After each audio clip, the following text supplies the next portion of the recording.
First of all జై హింద్ అందరికీ. ఇప్పుడే ఇండియన్ రైల్వే నుంచి ఒక నోటిఫికేషన్ అయితే వచ్చిందనమాట. రైల్వేలో మొత్తం 312 పోస్టులయితే ఖాళీగా ఉన్నాయి. దీనికి సంబంధించిన వయో పరిమితి చూసుకున్నట్లయితే 18-40 సంవత్సరాల మధ్యలో మీ వయసైతే ఉండాలండి.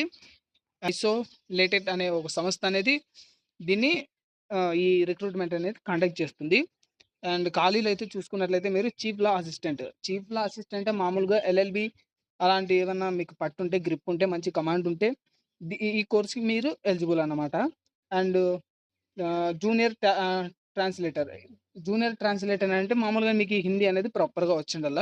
అప్పుడు మాత్రమే మీకు మీరు ఈ పోస్ట్‌కైతే ఎలిజిబుల్ అన్నమాట.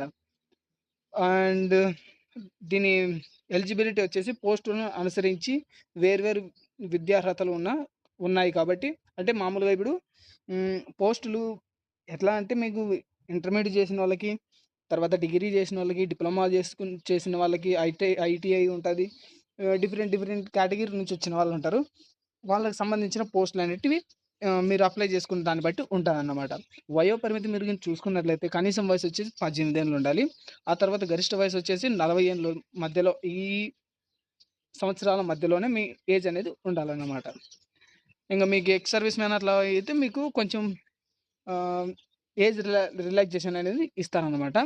అప్లికేషన్ ఆన్లైన్ ద్వారా అయితే చేసుకోవచ్చు మీరు. అప్లికేషన్ ప్రారంభం డేట్ వచ్చేసి డిసెంబర్ 30 అంటే 3-4 డేస్ అయిపోతుంది లాస్ట్‌గా. అండ్ అప్లికేషన్ ఫీజ్ వచ్చేసి జనరల్, ఈడబ్ల్యూఎస్, ఓబీసీ వాళ్ళు 500 మాత్రం పే చేయాలి. అలా పే చేసినట్లయితే 400 మళ్ళీ వాపసే ఇచ్చేస్తారు వాళ్ళు. వితిన్ 45 డేస్ లోపలే మీకు తిరిగి ఇచ్చేస్తారన్నమాట. ఆ తర్వాత ఎస్సీ, ఎస్టీ వాళ్ళకు మిగతా కేటగిరీ ఉంటుంది కదా! వాళ్ళకి మాత్రం 250 రూపీస్ అనేది ఛార్జ్ చేస్తారనమాట. అది కూడా మళ్ళీ తిరిగి ఇచ్చేస్తారు. లాస్ట్ డేట్ వచ్చేసి అప్లై చేసుకోవడానికి జనవరి 31, 2026 ఇదే లాస్ట్ డేట్ అండి. ఈ లోపల మీరు అనేది చేసుకోవాలన్నమాట. సెలక్షన్ ప్రాసెస్ వచ్చి కంప్యూటర్ బేస్డ్ టెస్ట్ అనేది ఉంటుంది. ఆ తర్వాత వచ్చేసి డాక్యుమెంట్ వెరిఫికేషన్ అనేది ఉంటుంది. ఇది మాత్రం మీరు గుర్తుపెట్టుకోవాలి. సో ఈజీగా ఉంటుందండి. మీరేం పెద్దగా టెన్షన్ అయితే తీసుకోవాల్సిన అవసరం అయితే లేదు. ఎప్పుడైనా కానీ ఆర్ఆర్బీకి మీరు అప్లై చేసినట్లయితే దాని ఎగ్జామ్ క్రాస్ చేయాలనుకుంటే చాలా ఈజీగానే ఉంటుంది.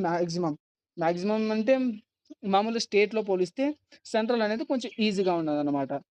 అండ్ మీకేమైనా ఇలాంటి డౌట్లు ఏమన్నా ఉంటే ఖచ్చితంగా ఈ వెబ్సైట్ అనేది ఉంటుందండి. ఈ వెబ్సైట్కి మీరు వెళ్ళి మీరు అప్లై చేసుకోవచ్చు. అక్కడ నుంచి అడ్మిట్ కార్డ్ అనేది కూడా తీసుకోవచ్చు. నా వీడియో మీకు నచ్చినట్లయితే లైక్ చేసి, షేర్ చేసి, సబ్స్క్రైబ్ చేయండి. రీసెంట్‌గా నేను ఇప్పుడే గ్రోత్ చేస్తున్నాను నా ఛానల్‌ని. So thank you. జై హింద్.